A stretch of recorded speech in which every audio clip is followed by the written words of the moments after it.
KPM. Aduh. Aduh. Hausnya. Haus. Air. Mana air ni? Kenapa ni? Suara mana tu datang? Cikgu. Ya. Saya nak air, cikgu. Saya kehausan, cikgu. Saya satu hari sehari suntuk tak minum air lagi, cikgu. Air, Kebetulan cikgu memang bawa air. Jadi kamu nak minum air? Tapi sebelum itu saya tahu mungkin ada sesuatu di orang kata dekat air tu kan. Tak ada. Di luar botol tu, cikgu. Di luar Sebab botol, tu ya. kita kena buat SOP terlebih dahulu. Ya, betul. Alright, cikgu sini cikgu. Cikgu. Oh, haus ni, cakap pun haus. Cepat sikit kita buat. Saya bagi sign language je lah. Okey. Okey, dan diikuti dengan saya pula. Alright, bukan apa cikgu kan. Haus juga. SOP kena jaga. Sentiasa mencuci tangan cikgu kan. Betul. Dan untuk memberikan keselesaan kepada cikgu, kita boleh buka kita punya pelitup muka untuk memberikan keselesaan kepada cikgu sewaktu cikgu mengajar nanti. Dan selepas itu letakkan di tempat yang sama seperti ziplock ataupun kalau tak ada ziplock boleh je letak dekat kita punya blazer, tapi pastikan bersih. Okey, cikgu letak dulu dalam tu, cikgu. Boleh. Okey, cikgu dah letak. Cikgu boleh letakkan dekat atas. Okey, dah. Cikgu, air tadi mana, cikgu? Air. Ya Allah, terima kasih, cikgu. Bismillahirrahmanirrahim. Saya minum air sekejap, cikgu. Silakan.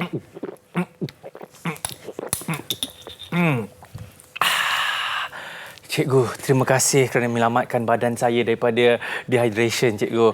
Terima kasih, cikgu. Tapi kan, cikgu, kita naik balik sama-sama. Okey. Mungkin ramai yang macam tertanya-tanya kan, apa kena mengenai dengan saya? Haus, lepas tu minum air tiba jadi macam segar balik. Cikgu, ada kaitan ke antara air dan juga badan kita? Sebelum itu, mesti ramai macam tertanya-tanya, siapakah penyelamat ini? Siapakah bidadari ini? Jom kita tengok dulu bidadari hari ini.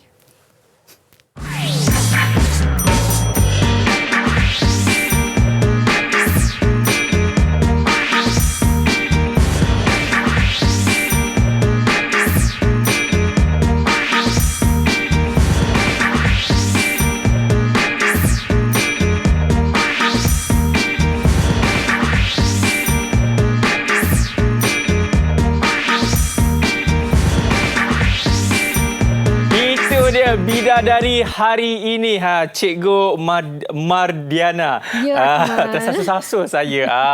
Cikgu, kita tahu kalau setiap kali kita melihat Didik TV kan, ada je muka cikgu, ini mesti nak ajar mengenai subjek biologi. Betul ke, cikgu? Betul, Akmal. Alhamdulillah. Dan saya pasti ramai juga yang tertanya, apa sebenarnya gimmick yang saya cuba nak lakukan tadi? Kan? Ya. Apa kena dengan minum air dengan badan kita dengan juga biologi, wahai Cikgu Mardiana?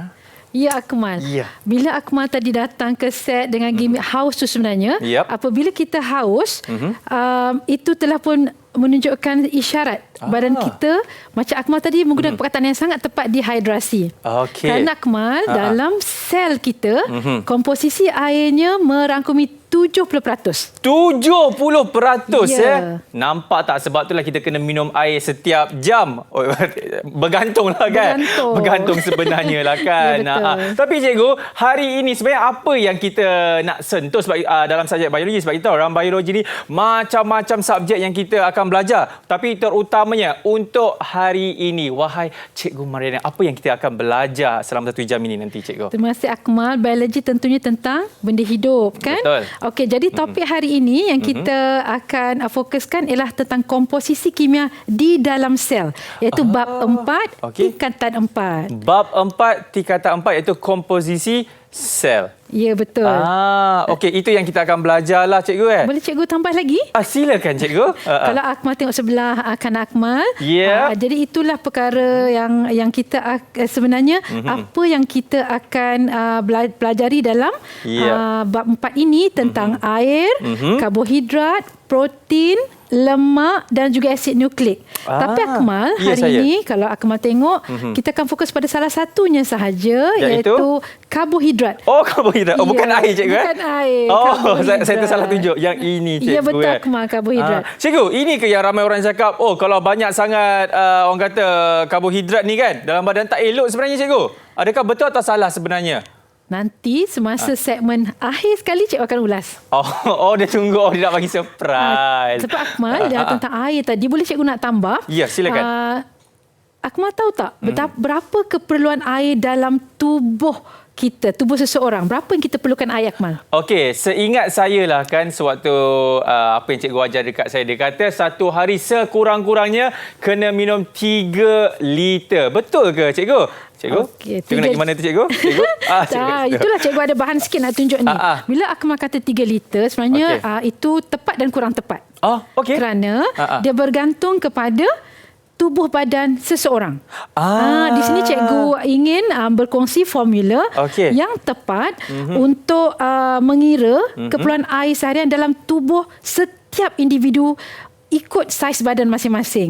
Jadi setiap kilogram berat badan kita darabkan dengan 0.033 dan nilai tersebut dalam unit liter, Akmal. Ini yang terbaik untuk keperluan air tubuh badan manusia. Baik, cikgu, contohlah kalau macam berat badan saya lah 50. Okey, contoh. Contoh kan 50. Cikgu, kita jangan jujur sangat kadang-kadang cikgu. Kita tak boleh tahu.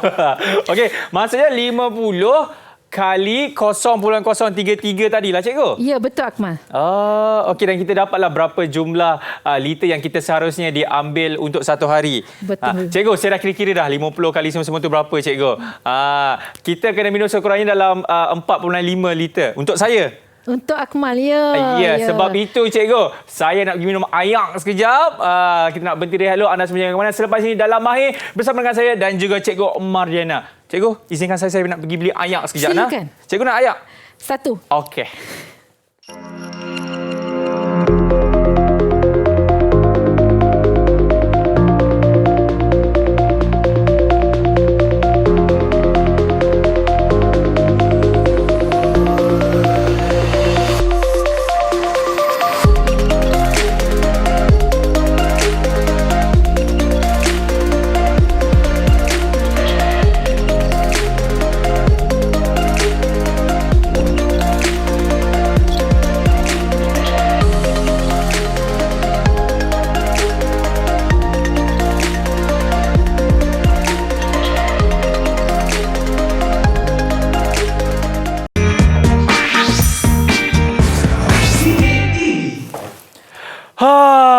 Cikgu, saya rasa saya macam banyak minum air lah, cikgu. Cikgu, saya pergi tandas sekejap boleh tak? Sempat tak? Macam tak sempat je kan? Ya, nak mula dah. Dah mula dah, cikgu. Dah. Masih lagi menyaksikan Mahir bersama dengan saya, Akmal Rizie dan juga Cikgu Mardiana. Baik, hari ini sebenarnya kita nak belajar subjek biologi di dalam, iaitu komposisi kimia dalam set. Mungkin ramai yang tertanya-tanya kan, apa sebenarnya komposisi kimia? Yang tadi cikgu ada terangkan, yang mana hari ini sebenarnya kita nak fokuskan iaitu karbohidrat. Betul cikgu? Betul. Okey cikgu, jadi tanpa membuang masa lagi, ayo kita mulakan kelas kita. Silakan cikgu. Okey. Jadi Akmal, sekarang apabila kita melakukan ataupun kita mengendalikan aktiviti dalam makmal, maka perkara utama ialah keselamatan. Itu yang paling penting sebenarnya. Ya, keselamatan. Ya, Akmal. Jadi cikgu tengok Akmal, cikgu pun dah menyarungkan kod makmal. Kan? Ini memang sepatutnya sentiasa menjadi amalan kita apabila mengendalikan radar-radar eksperimen dan bahan-bahan kimia. Dan ada sarung tangan. Silakan Akmal. Okey. Baik, kita akan pakai sarung tangan ini. Cikgu, saya ada tengok juga yang mana kita juga kena pakai itu apa? Goggle. Okey, betul Akmal. Goggle memang kita pakai apabila kita mengendalikan bahan kimia kerana dikuatiri bahan kimia tadi terpercik dan boleh mencederakan mata kita. Tetapi pada hari ini oleh kerana kalau murid-murid di rumah dan Akmal nampak kita mengendalikan api, jadi kita tidak akan melakukan di sini, kita akan ada video yang akan disertakan. Cikgu hanya akan menerangkan bahan saja, maka goggle tidak perlu dipakai pada hari ini. Okey, baik. Tapi ingat ya, apa-apa pun kita nak buat eksperimen kan di makmal kan, benda-benda keselamatan ini sangat-sangat kita kena utamakan. Betul cikgu ya? Okey, seterusnya cikgu. Okey. Jadi pada segmen sebelum tadi cikgu dah terangkan fokus pada hari ini ialah tentang 4.2.2 iaitu karbohidrat. Karbohidrat. Okey. Cikgu belum lagi menerangkan apa yang kita ada kat depan Akmal. Okey. Cikgu nak menerangkan dulu atau memperkenalkan sedikit tentang apakah karbohidrat. Ya? Okey, karbohidrat sebenarnya Akmal, karbohidrat ni dah dipelajari awal masa tingkatan 2. Oh, okey. Dan awal lagi semasa sekolah rendah. Pun kita dah belajar? Ya. Lebih awal lagi. Baik. Cuma hari ini, apa yang cikgu ingin terangkan ialah jenis-jenis karbohidrat. Baik, ini dia. Kalau anda dapat lihat, inilah dia antara jenis-jenisnya. Yang itu apa tu cikgu yang pertama? Okey, jadi kalau Akmal tengok jadual yang pertama menerangkan tentang jenis yang pertama iaitu monosakarida. Okay. Mono bererti satu, sakarida bererti molekul gulanya. Jadi sebenarnya Akmal, monosakarida ni gula paling ringkas. Gula paling ringkas Ya. di dalam karbohidrat tersebut. Ya, dan yang pentingnya ialah yang kedua ini apakah jenis-jenis. Sebab kadang-kadang sebagai pengguna apabila kita melihat pada label sesuatu bahan, maka kita perlu tahu yang jenis manakah terdapat di dalam kandungan makanan yang kita nak beli tadi. Contohnya kalau beras cikgu. Nasi. Ya. Kan setiap orang kata nasi tu kan ada gula terkandung kan. Itu adakah yang jenis itu cikgu apa mono apa? Monosakarida. Monosakarida. Yang itu ke atau yang lain sebenarnya? Yang lain. Biar cikgu terangkan semua ya Akmal. Okey. Saya terjam ke depan lah. Akmal pelajar cemerlang. Alhamdulillah. Okey. So cikgu boleh seorang-seorang Saya keluar dulu. Okey, baiklah. Monosakarida ada 3 jenis iaitu glukosa, fruktosa dan juga galaktosa. Okey. Galaktosa. Jadi apabila kita telah pelajari nama-namanya, kita nak tengok contoh dan sumbernya Akmal. So untuk glukosa kebanyakan boleh diperoleh daripada tumbuh-tumbuhan dan buah-buahan. Bila kita makan buah je Akmal, kita rasa manis, maknanya ada glukosa di dalamnya. Ataupun dipanggil glukos. Yes. Okey. Ya. So kenapa kita kena tahu nama-nama ni semua Akmal? Sebab dalam label makanan dia akan menggunakan istilah-istilah yang begini. Okey. Jadi yang kedua ialah fruktosa. Fruktosa kebanyakan dalam buah yang berasa manis Akmal. Dan madu Ya, madu kan manis? Betul. Ya, jadi tu fruktosa. Okey, kemudian kita ada galaktosa. Galaktosa ini khas gula paling ringkas di dalam susu. Alright. Jadi apakah cirinya? Ciri-ciri bagi monosakarida berasa manis maknanya macam mana murid-murid di luar sana boleh tahu adakah glukosa terkandung dalam sampel makanan ataupun bahan yang dirasai itu ialah ia manis. Apabila kita larutkan dalam air, ia melarut. Ia terdiri pada gula penurun. Ianya ialah karbohidrat paling ringkas dan seterusnya ia boleh menghablo. Kalau murid-murid pernah tengok ada serbuk glukosa. Ada. Glukos kan Akmal nampak gaya orang bersukan jadi mungkin pernah kan ada serbuk glukosa. Jarang tau cikgu nak puji saya. Ya. Mana cikgu semua tak nak puji saya. Saya tak tahu kenapa. Cikgu je. Okey, yang kedua ialah disakarida. Kalau mono sekarang bermakna 2. Ya, 2. Okey. Jadi jenis-jenisnya ialah kita ada maltosa, sukrosa dan laktosa. Galaktosa 2 bergabung menjadi laktosa susu. Maknanya Akmal, kalau belakangnya ada laktosa, galaktosa dan laktosa dia berkait dengan susu. Betul. Okey. Okey. Jadi dalam kumpulan disakarida, sukrosa satu-satunya ialah gula bukan penurun. Okey, apakah contoh sumber? Maltosa terdiri daripada gula malta iaitu daripada Bali. Bali. Bali. Okey. Holik. Yap. Minuman holik.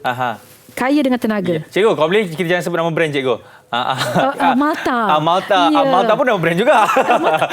Tapi kita tukar-tukar sikit lah. Bali. Macam kalau tu kita sebut je ho ho ho. Terima kasih Akmal mengingatkan ya. Okey. Yang kedua ialah sukrosa daripada tebu. Semuanya daripada tebu. Ini yang kita guna kat rumah tak Akmal? Yang serbuk gula pasir tu. Okey. Very common. Itu paling biasa. Okey. Yang terakhir macam Akmal tanya tadi tentang beras nasi tadi. Beras nasi. Ya, okey. So itu ialah yang paling panjang rantaiannya ialah polisakarida. Ada 3 jenis. Kita ada kanji daripada tumbuh-tumbuhan, kita ada glikogen. Glikogen ialah masih karbohidrat tapi simpanan di dalam haiwan. Kita ada selulosa. Inilah dalam dinding sel juga terdapat dalam tumbuh-tumbuhan. Sifatnya Akmal tidak manis. Kalau kita makan nasi, manis tak? Kalau letak kicap dia manis, cikgu. Kicap manis. Tanpa kicap tak manis. Tanpa kicap dia rasa macam tawar, macam kita makan bubur. Iya, betul. Tapi saya rasa mungkin ramai pelajar-pelajar ini nak tanya kepada cikgu kan. Antara ketiga-tiga jenis apa ni orang kata karbohidrat ni kan, cikgu kan. Mana sebenarnya yang bagus, cikgu? Adakah monoso yang itu ataupun yang ini ataupun yang last kali tu, yang polis tu, cikgu? Okey, ini soalan yang sangat baik daripada Abang Akmal kita ya, murid-murid. Sebenarnya apabila kita ada 3 jenis, kita telah pelajari 3 jenis karbohidrat, dan kita tahu karbohidrat memberikan tenaga yang paling utama bagi sel kita untuk melakukan respirasi, Akmal. Jadi yang manakah kita patut ambil? Okey, jadi kalaulah kita tengok monosakarida, sebenarnya ini akan berikan tenaga paling cepat. Bukan paling banyak. Baik. Paling cepat. Paling cepat. Ya. Okey, itu. Yang ini, cikgu? Manakala diikuti disakarida dan polisakarida. Jadi Akmal, kalau Akmal ada aktiviti berat, ya, aktiviti berat, contohnya maraton, maka sebelum melakukan maraton, mesti ambil gula ringkas. Dan mungkin dalam bentuk minuman, glukosa, ya, power gel. Dan kalau pula sebelum kita ada karbolod, kan? Karbolod, itu berjam-jam sebelum maraton tadi. Sebab dia memberikan tenaga yang banyak. Baik. Cikgu, dengan kata kita ada eksperimen ni, cikgu. Betul. Cikgu nak kongsikan kepada kita semua. Apa dia tu, cikgu? Okey, eksperimen hari ini khas untuk bab komposisi kimia, tajuk karbohidrat 4.2.2 ialah tentang membezakan atau kita kena mereka bentuk, Akmal. Eksperimen yang boleh membezakan gula penurun dan gula bukan penurun. Jom kita buat, cikgu. Boleh. Okey. Yang pertama. Okey, jadi yang pertama kita akan tengok radas yang kita nak gunakan dahulu. Alright, di sini kalau Akmal tengok bahan yang kita nak uji, kita ada glukosa. Glukosa tadi dalam kumpulan mana, Akmal? Kumpulan yang first tu, cikgu. Pandai, memang cemerlang ni dia ni. Ya? Okey, kemudian kita ada di sebelah glukosa, kita ada kanji. Okey. Bergerak pula. Sekarang ni, kanji ni, Akmal tengok baik-baik. Akmal nampak dia jernih ke ataupun berkeladak? Saya boleh tunjuk sikit. Dia macam berkeladak, cikgu. Okey, jadi kan kanji kita tak kata larutan, Akmal. Kita panggil ampayan. Ini contoh polisakarida di mana dia tidak larut, kan? Kita dah bincang. Betul. Jadi kita panggil ampayan. Dan ampayan kita tak uji hari ni, cuma cikgu nak tunjuk saja. Tunjuk saja. Cikgu nak kongsikan kepada kita semua. Dan ini kita ada sukrosa. Yang warna biru, ya. Cantik kan biru? Akmal suka warna biru tak? Saya sangat suka, cikgu. Okey. Jadi namanya larutan Benedict. Ini merupakan reagent. Reagent ini, murid-murid, kita gunakan untuk menguji sesuatu. Ya? Alright. Dan ada hujung sekali. Cuba Akmal tolong angkatkan sikit. Boleh, cikgu. Baca sikit, Akmal. Ini adalah dipanggil, nampak tak? Asid hidroklorik. Ini dah asid hidroklorik. Okey, apa ni asid hidroklorik, cikgu? Okey, asid hidroklorik, Akmal, sebenarnya asid yang paling biasa kita gunakan. Dan khas untuk eksperimen hari ini, kita gunakan asid hidroklorik cair sahaja. Okey. Baik, ini antara bahan-bahan dia. Bahan-bahan. Sekarang tengok radas pula, ya. Okey, radas ni, Akmal, kita ada kasa dawai. Kasa dawai ni kita akan gunakan apabila kita melakukan pembakaran. Untuk mengelakkan sentuhan langsung dengan radas kita, mengelakkan retak dan sebagainya. So kita ada tungku kaki 3 sebagai alas tempat meletakkan bahan kaca kita. Kita ada penunu Bunsen. Okey, penunu Bunsen. Seterusnya kalau di depan tu kita ada silinder penyukat. Alright. So kita ada bika. Okey, cuma Akmal, cikgu nak memberitahu Akmal dan juga murid-murid di luar, sebenarnya bika bukanlah alat untuk menyukat. Ya, murid-murid, kerana bika hanya boleh memberikan anggaran sahaja. Alright, sebaliknya kita ada silinder penyukat. Silinder penyukat. Ini banyak pelajar yang buat kesilapan lah sebenarnya, cikgu, kan? Sebab beranggapan bika boleh memberikan ataupun digunakan sebagai radas penyukat. Salah tak, Akmal? Baik. Patutlah hari itu saya fail. Now I know why. Okey. Baik, cikgu. Alhamdulillah, dah tahu sekarang, kan? Alhamdulillah. Di sini, cikgu sebenarnya sebelum kita tengok eksperimen yang telah dirakam, satu yang cikgu ingin berkongsi dengan murid-murid di luar ialah cara macam mana untuk menggunakan penunu Bunsen. Kadang-kadang, Akmal, ini juga menimbulkan masalah dalam makmal. Kerana murid-murid tak tahu macam mana nak mengendalikan penunu Bunsen dengan betul. Okey. Okey, Akmal nak belajar? Tapi sebelum tu cikgu, saya memang nak sangat. Tapi ingat tak tadi saya cakap saya baik minum air kan? Ya, saya perlu ke... jadi kita nak berhenti rehat. Selepas ini, kita akan mulakan eksperimen kita bersama dengan cikgu kita. Jangan mana selepas ini dalam air. Cikgu, tandas kat mana cikgu? Keluar tadi. Okey.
Cikgu, dah sekarang saya dah okey dah, lega. Selamat kembali. Alright, masih lagi Cikgu Mai bersama dengan kami. Hari ini subjeknya adalah biologi. Okey cikgu, kita semua tak sabar. Apa lagi cikgu nak kongsikan kepada kita? Kata ada eksperimen lah sebagainya kan? Okey, silakan. Okey, jadi eksperimen tadi macam cikgu cakap, kita tidak akan lakukan di sini, di studio ni. Kita akan tengok video.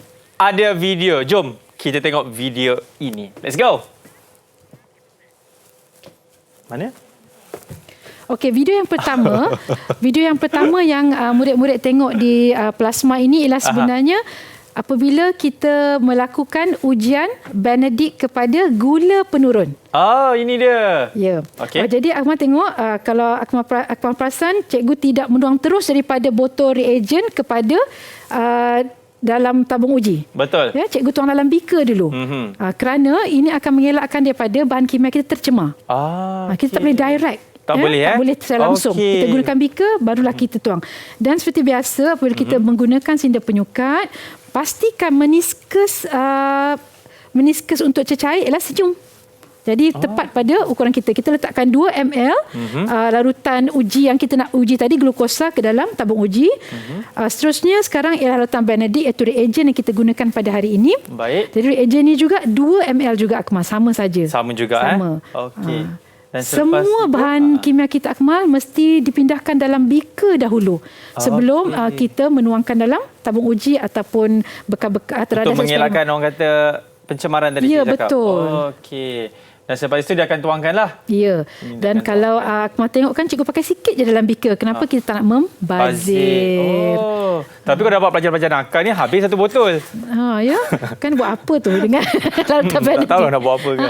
Okey, dan seterusnya cikgu buat apa tu? Jadi cikgu campurkan. Ya, tadi dah 2 ml glukosa, cikgu campurkan dengan 2 ml Benedict, dan seterusnya kita akan melakukan pemanasan. Pemanasan, pengkukusan, pendidihan. Semua tu sama teknik yang Akmal, di mana kita akan meletakkan air di dalam beaker. Nanti Akmal akan tengok cikgu ada letak air dalam beaker. Jadi pemanasan kita bukanlah tabung uji terus kepada api, tetapi kita akan letakkan dalam air yang panas. Itu maksudnya. Dan ni dia nak hidupkanlah penuh itu. Penuh Bunsen, hati-hati.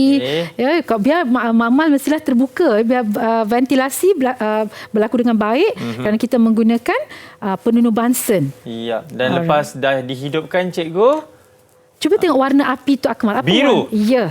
Jadi api biru, api yang panas. Dah api yang baik sebenarnya kan? Betul. Okey. Panas tu. Ya. Okey, dan lepas tu kita akan letakkan ini namanya tadi. Apa tadi namanya? Kasadawai. Ya, untuk melindungi bahan kaca kita. Okey. Alright.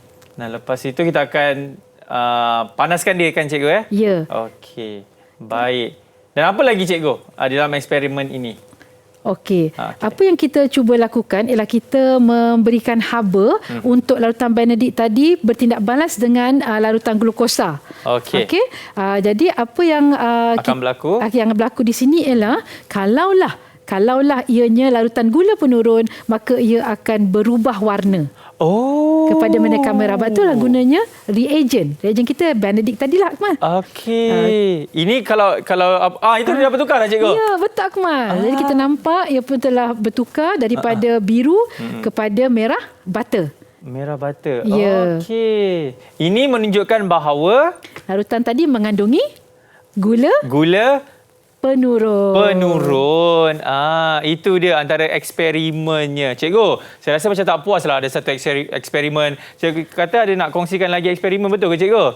Ya, sebenarnya bukan satu, dua lagi, Akmal. Dua? Kita minta satu, dia bagi tiga lah. Okey, cikgu, jom. Okey, sekarang ni, Akmal, kalaulah tadi Akmal tengok dekat depan ni ada bahan, ya. Betul. Ada bahan glukosa dan kita juga ada sukrosa. Jadi video yang kedua ini kita ulang langkah yang sama. Baik. Dengan menukarkan larutan sukrosa. Kalau tadi glukosa, Akmal dah kata dalam kumpulan monosakarida, sukrosa dan kumpulan yang nombor 2 tu, cikgu. Ya. Di apa? Sakarida. Disakarida. Pandai, Akmal. Okey. Okey, ini dia. Ya, kalau murid-murid tengok langkah diulang. Ya, sama diulang. Okey. Baik. Saya menantikan apa perubahan warna yang daripada warna biru ini. Nanti Akmal akan lihat. Saya rasa, boleh saya teka ke, cikgu? Silakan. Dia akan menjadi warna hijau. Hijau? Ya, cikgu. Okey, kita tengok. Hijau warna kegemaran juga ke? Tak juga, cikgu. Mungkin dia akan sama ada hijau atau dia akan menjadi warna merah terang pula. Tadi merah butter. Ini merah strawberry. Merah strawberry. Okey, kita tengok. Merah strawberry, hijau. Kita tengok mana satu. Tapi cikgu, langkah-langkahnya semua sama Ulang yang sama. Ulang yang sama. Okey. Cikgu, boleh tak saya fast forward? Untuk saya nak tengok hasil dia. Ada butang tak? Sekejap, cuba saya tekan kat sini. Tak adalah, cikgu. Tak ada, kita kena tunggulah. Sikit lagi. Okey, cikgu. Apa antara perkara-perkara yang kalau pelajar-pelajar buat kan, dia punya common mistake dia, cikgu? Mungkin ada yang terlebih ke atau mungkin dia pakai api yang kuat sangat ke apa ke? Ya, betul. Macam tengok dekat video tu, kalau Akmal nampak, cikgu sedang membetulkan lubang pada penuh bangsa di mana itulah bekalan oksigen. Lagi besar lubangnya, lagi banyak oksigen masuk lagi dan biru. Lagi biru. Ya. Okey. Okey, ni cikgu, saya nantikan apakah kesudahannya, warna apakah? Tak berubah ke, cikgu? Kenapa pula? Okey. Kenapa pula? Okey, sebenarnya, Akmal, bila Akmal tengoklah kita ulang langkah yang sama. Baik. Pada gula ataupun disakaridas ataupun sukrosa, larutan sukrosa, ini menunjukkan sukrosa bukanlah gula penurun. Ianya gula bukan penurun. Maksudnya tak baguslah ke, cikgu, gula tu? Dia lambat sikit untuk digunakan. Dia lambat. Okey. Bila Akmal kata tak bagus, kita akan bincang dalam serumusannya. Walau bagaimana, Pak Akmal, untuk menerangkan eksperimen tadi, apabila kita tengok gula bukan penurun iaitu sukrosa tidak boleh diturunkan oleh larutan Benedict, kita perlu merawat. Di sinilah kita perlu mereka bentuk eksperimen macam mana kita hendak merawat gula bukan penurun sehingga ia boleh bertindak balas dengan Benedict. Alright. Mari kita saksikan video seterusnya. Lagi kan, cikgu? Ya, ini dia kita nak tengok. Ya, ini video ni eksperimen dia, cikgu. Baik. Ya. Saya nampak, cikgu. Saya nampak itu video dia. Okey.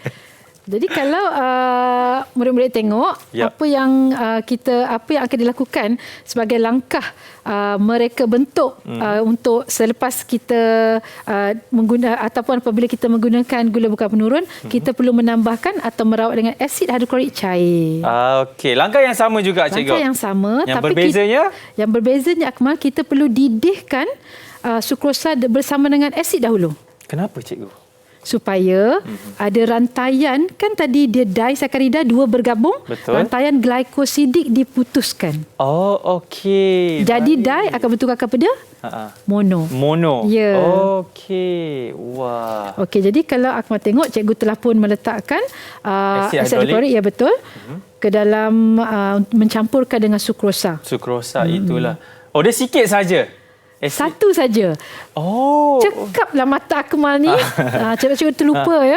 Asid hidroklorik adalah separuh daripada isi padu larutan kita. Oh, dia tak boleh banyak-banyak cikgu Tak boleh. Okay. Tak perlu pun. Baik. Okey, jadi sekarang apabila telah dicampurkan, sekarang proses untuk kita memanaskan atau mendidihkan. Mendidihkan seperti yang eksperimen sebelum inilah. Sebelum ini. Okey. Cikgu, boleh saya tahu berapa lama untuk kita nak panaskan sukrosa itu, cikgu? Berapa lama? Berapa lama kita nak menantikan dia punya result dia lah, daripada sama ada dia bertukar warna ke tidak, ke ataupun dia akan instant terus bila kita sebaik saja kita panaskan? Ini Akmal cakap bila kita letak Benedict ke? Yang ini. Yang ini cikgu. Kita nak menanti result dia, kita tunggu seberapa lama ke atau dia sekejap saja? Okey, kalau kita gunakan air yang betul-betul panas Akmal, sebenarnya cukup setakat seminit atau 2 saja. Kenapa dia jadi mana? Boleh rewind sikit ke? Sebenarnya Akmal, ini kita baru didihkan larutan sukrosa dan juga asid. Jadi dia tidak berubah apa-apa. Belum. Kita baru memutuskan ikatan glikosidiknya sahaja. Dia banyak proses yang ini. Sebab kita rawat dia. Yang ini saya tak suka. Sebab banyak proses. Okey, sekarang kalau Akmal tengok, cikgu letakkan serbuk natrium bikarbonat. Kalau tadi asid Akmal, betul. Sekarang ialah alkali. Asid jumpa alkali jadi? Dia jadi itu, cikgu. Yang itu, cikgu. Cikgu, saya... Dia jadi apa, cikgu? Neutral. Okey. Kenapa? Terima kasih, Pika, bagi jawapan. Kenapa neutral? Sebab larutan Benedict kita tidak akan berfungsi di dalam medium berasid. Betul. Maka kita akan neutralkan dahulu. Kali kalau jumpa tu jadi apa, cikgu? Neutral. Pandai, cikgu. Okey. Baik. Ini adalah kita akan masukkan kita punya kita akan buat langkah seterusnya bila sudah neutral, kita masukkan larutan Benedict untuk diuji. Okey. Baik, selepas kita dah putuskan tadi dia punya ni kan. Sebab kita dah meneutral kan. Betul. Okey. Cikgu, saya kalau zaman sekolah saya, cikgu kan, babak eksperimen ni saya akan duduk depan sekali, cikgu. Sebab dia excited. Yelah, kelas lain mana ada. Kita nak bakar-bakar, kita nak campur-campur. Dulu eksperimen apa yang paling Akmal ingat? Bedah katak, cikgu. Bedah katak. Itu katak je tu saya melompat tak? Katak tu melompat tak bila bedah? Katak tu saya dah ni dah, cikgu. Okey, Akmal tengok warnanya apa sekarang. Setelah dirawat. Okey. Dia jadi warna merah bata? Ya. Maksudnya dekat sini adalah gula, dia tak ada penurun tu cikgu cakap tu? Dia bukan penurun, tapi setelah dirawat, dia telah berubah kepada gula penurun. Okey, baik. Ini dia. Sekarang ni, ni ada 3 tadi. Kalau Akmal tengok, di sebelah satu, daripada video 1, gula penurun. Yang kedua ialah tanpa rawatan asid dan yang ketiga dengan rawatan asid. Okey, baik. Cikgu, mana lagi video dia lagi, cikgu? Takkan dah habis? Dah habis. Dah habis. Eksperimen. Dah habis dah. Ingat ada lagi. Saya sukalah cikgu eksperimen tu. Ada lagi, cikgu, eksperimen? Slot yang lain. Slot yang lain. Okey. Sekarang ni kalau Akmal tengok, sebenarnya cikgu dah bawa ya. Dia bawa di dalam studio hasilnya. Ini dah siap. Ya, cikgu bawa hasilnya lah saja ya. Cikgu buat pukul berapa ni, cikgu tadi? Itulah kan. Pukul berapa dah buat benda ni. Baik, cikgu terangkan yang hujung tu dulu, cikgu. Silakan. Nombor 1. Kalau kita tengok Akmal tadi macam apa yang Akmal nampak dalam video, ini ialah nampak perubahan daripada warna biru kepada merah bata. Yang mana ini gula penurun dan ini ialah yang kita gunakan larutan glukosa. Cikgu angkat sikit yang tu. Okey, bagi diorang nampak. Ya. Okey. Yang kedua Akmal, kita menggunakan larutan sukrosa. Tetapi kita tak guna, kita tidak merawatnya. Tidak guna asid. Jadi ia tidak berubah. Tidak berubah. Itu cikgu tunjuk dekat sana. Yang tu. Tak berubah. Nampak tak? Dia tidak berubah. Manakala apabila kita telah mereka bentuk dan kita telah merawat dengan asid, kita uji dengan larutan Benedict, maka ianya telah mendapat result positif, itu berubah kepada mendakan merah bata juga. Okey. Tapi ini dia lagi pekat, lagi terang warna dia sebenarnya kan, kalau apa yang saya perasan daripada mata saya. Okey. Murid-murid dengar tak Abang Akmal cakap apa? Apa dia? Abang Akmal kata warna dia lebih terang. Okey, dengan itu Akmal, cikgu nak bawa sikit di sini. Okey, untuk membincangkan. Ya, betul. Okey. Okey, apa yang saya di sini boleh, cikgu? Boleh. Akmal boleh nampak? Boleh, cikgu. Sorry. Okey, ini Kak Amal salah satu konsep dalam menggunakan larutan Benedict, di mana kadang-kala hasil yang kita perolehi tidaklah semestinya berwarna merah bata. Jadi hijau kuning, jingga dan merah semuanya menampakkan atau memberikan result yang positif, iaitu terdapat gula penurun di dalam larutan yang kita uji. Ingat ya murid-murid? Okey. Kenapa terdapat perbezaan warna? Macam Abah Akmal kata tadi, warna terang. Ya, tapi hijau pun boleh juga jadi positif. Ini bergantung kepada kepekatan gula penurun di dalam larutan yang kita uji. Sekiranya molekul ataupun kepekatan gulanya tinggi, kita akan dapat paling hujung, iaitu merah butter. Lebih daripada 2% kandungan larutan itu mengandungi glukosa ataupun gula penurun, maka warnanya merah butter terang. Walau bagaimanapun, sekiranya murid-murid menggunakan peratus gula penurun yang sangat rendah, ianya masih positif tetapi kemungkinan berubah kepada hijau sahaja. Okey, itulah dia cikgu. Cikgu, saya ada nampak cikgu kat sini dia tulis, guru menerangkan setiap langkah-langkah eksperimen boiling di TV Plasma. Oh, ini skrip cikgu. Kan apa? Okey, kita nak berhenti rehat dulu. Okey, anak semua jangan kemana kalau nak lagi mengenai eksperimen ini selepas ini dalam Mahir. Alright, jangan ke mana-mana.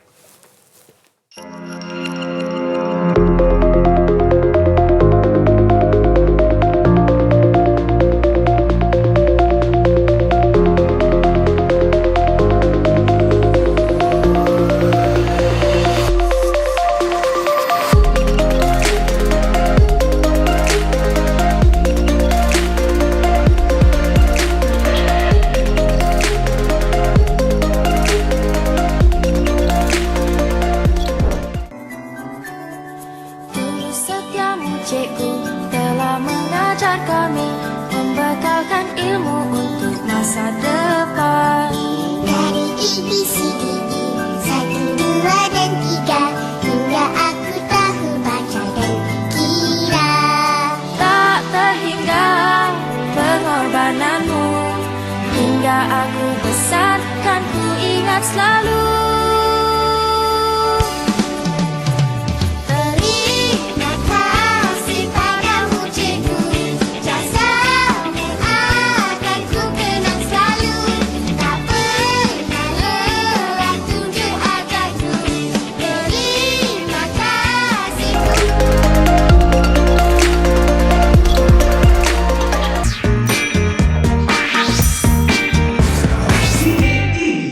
Alright, masih lagi menyaksikan Mahir bersama dengan kami. Baik cikgu, kita dah tahu dah kan jenis-jenis gula, kita pun dah buat eksperimen, kenapa dia jadi warna biru, kenapa dia jadi warna merah butter. Tapi menjadi persoalannya kat sini cikgu kan, antara ketiga-tiga jenis gula tersebut, sebenarnya mana satu jenis gula yang bagus cikgu? Sebab saya tahu kalau kita makan nasi banyak sangat pun tak bagus. Sebab dalam nasi ada gula. Lepas tu bila makan nasi dah dapat kita ada salah satu jenis penyakit yang kita saya pasti semua orang tahulah kan. Jadi mungkin cikgu boleh terangkan cikgu, mana satu jenis gula yang harus diambil dengan sukatan yang banyak dan betul.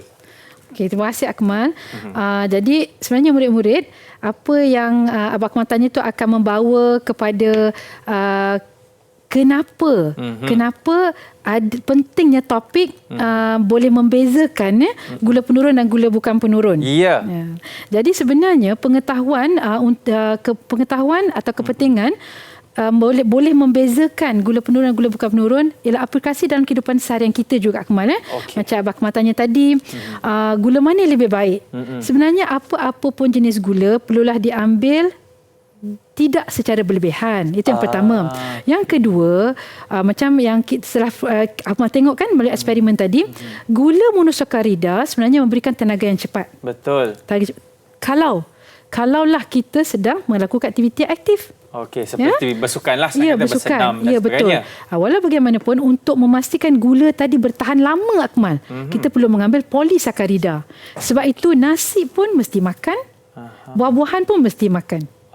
Sebab dua-dua tu akan berikan gula ataupun penggunaan dalam sel kita kadar yang berbeza-beza. Alright. Dan untuk membincangkan dengan lebih lanjut kesan pengambilan gula macam Akmal cakap tadi mungkin ada memberikan kesan negatif kepada tubuh badan kita. Betul. Ya, cikgu inginlah berkongsi dengan studio dengan anak murid-murid di luar dengan Abang Akmal, kita nak tengok apa yang cikgu bawa di sini ialah tentang penyakitnya, iaitu penyakit diabetes. Penyakit diabetes yang secara khususnya diakibatkan oleh aras glukosa yang berlebihan di dalam badan. Cikgu, ini memang statistik yang betul dan sahih Sahih, Akmal. Okey. Jadi kan apa yang cikgu nak tunjukkan di sini, kalau kita tengok apabila kita telah belajar tentang kesan-kesan pengambilan gula berlebihan, maka apabila kita membeli produk makanan, terutamanya yang terproses, berhati-hati, sentiasalah membaca label, di mana murid-murid perlu mengambil tahu apakah gula ataupun jenis gula yang terdapat pada produk yang kita hendak makan, atau kita nak ambil. Sekarang ni dapat Akmal melalui statistik yang cikgu kongsikan di sini. Kalau Akmal nampak kan, semakin meninggi, semakin ni telah pun melampaui sasaran. Okey. Pesakit diabetes telah pun lebih daripada yang disasarkan oleh Kementerian Kesihatan Malaysia. Ini sangat bahaya. Walaupun gula tu manis, sedap, tapi rupa-rupanya kalau secara berlebihan akan berikan kesan-kesan negatif kepada tubuh badan kita, Akmal. Baik. Cikgu, saya ada kawan lah. Dia Miss Universe. Kan? Saya ada kawan lah, tapi saya tak sebut nama dia lah kan. Dia memang suka minum cola. Air cola kan. Tapi zaman sekarang kalau tengok cola pun ada yang macam yang stevia panggil. Okey. Itu sebenarnya macam mana cikgu? Adakah bagus ke atau tak bagus? Dan juga ada yang macam dia tak tanpa gula katanya kan. Tapi sebenarnya memang ada gula ke tak ada cikgu? Kalau air berkarbonat seperti itu. Okey. Orang panggil apa? Diet cola. Diet cola ataupun stevia. Okey. Stevia ni adalah satu bahan yang memberikan rasa manis. Rasa manis, walau bagaimanapun ia tidak ada kandungan gula, karbohidrat tadi itu. Jadi memberikan the sweet taste, rasa manis tadi. Dan bila aku cakap tentang cola, diet cola, sebenarnya semua minuman ataupun makanan terproses memang ada gula. Walaupun macam mana rendah sekalipun, ia tetap mengandungi gula. Maka yang terbaik ialah kawal jumlah pengambilan. Dan sudah pastinya ambillah yang rendah gula. Okey, macam yang diet tu lah, diet cola semua tu, yang zero kata. Zero semua tu. Tapi sebenarnya masih ada lagi lah kan. Ya, sebab pemprosesan makanan tu memerlukan gula, Akmal. Okey. Dan sejujurnya kan cikgu, kalau kita nak sebut pasal gula ni, saya rasa ianya sangat takut untuk kita bincangkan cikgu kan. Sebab kita tak tahu ramai orang yang suka makanan ataupun minuman yang manis semua kan cikgu. Sejujurnya lah, satu hari tu berapa banyak kandungan gula kita kena ambil cikgu? Kita kena kira juga macam tadi kan kita ada kira kan pengambilan air, kita punya berat badan kali berapa. Kalau gula berapa pula, macam mana kita nak kira cikgu? Okey, oleh kerana tadi ini bergantung je, Ahmad, ini hanya secara umum saja. Saya bergantung kepada latar belakang kesihatan, saiz badan dan sebagainya. Tapi secara umumnya sehari sekali sahaja air manis dan nasi tadi kalau boleh sukatannya seperti yang dianjurkan oleh Kementerian Kesihatan, suku-suku separuh. Suku-suku separuh. Okey, baik, ingat suku-suku separuh. Sebab nasi juga ada gula. Betul. Yes, sekarang cikgu baru saya faham kenapa setiap kali saya keluar kawan saya yang Miss Universe tu, dia hanya minum air putih je. Sejak bila kita keluar kan? Okey cikgu. Jadi terima kasih banyak-banyak cikgu di atas perkongsiannya hari ini mengenai subjek biologi di dalam karbohidrat kan. Sebenarnya kita nak makan apa saja tak salah. Yang penting kita kena bakar balik kalori itu. Betul. Itu yang paling penting kan. Dan ingat, kalau kita sekarang seronok makan tak jaga, nanti jangan salahkan orang lain kalau kita dapat penyakit. Alright cikgu, terima kasih banyak cikgu. Dan kepada anda semua, kita akan jumpa lagi. Kalau ada salah dan silap, saya mohon maaf. Saya Akmal Azri. Bye-bye. Assalamualaikum.